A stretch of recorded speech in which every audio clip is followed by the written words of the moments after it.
যখনই খেলতে নামি চেষ্টা থাকে কিংবা ওরকম মাইন্ডসেট আপ নিয়ে নামি যে টিমকে আমার বেস্টটা দিব, তো টিমকে বেস্টটা দিতে পারছি আলহামদুলিল্লাহ ভালো লাগছে।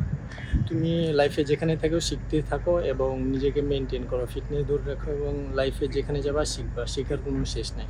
ইন্টারনেটে কী চলতেছে এগুলো সেরকমভাবে মাথায় নিই না, জাস্ট একটা জিনিসই ফোকাস করতেছি, মাঠে কেমনি পারফর্ম করা যায় এবং আমার টিমকে কীভাবে আমার বেস্ট পারফর্মটা দেওয়া যায়। যখনই খেলতে নামি চেষ্টা থাকে কিংবা ওরকম মাইন্ডসেট আপ নিয়ে নামি যে টিমকে আমার বেস্টটা দিব, তো টিমকে বেস্টটা দিতে পারছি আলহামদুলিল্লাহ ভালো লাগছে। থাকতেছি সেই কোচের আন্ডারে কাজ করতেছি, নতুন কিছু শিখতেছি, যে কোনো দেশে যাইতেছি ওই সব দেশে কন্ডিশনে নতুন কিছু শিখতেছি, তো শিক্ষার কোনো শেষ নেই। আমি এখানে এসে শিখলাম যে এই ওয়েদারে কিংবা এই ওয়েস্ট ইন্ডিজে উইকেটে কেমন বল করা উচিত কিংবা কেমন লাইন লেন্থে বোলিং করা উচিত, তো অবশ্যই শিখতেছি সব জায়গায়।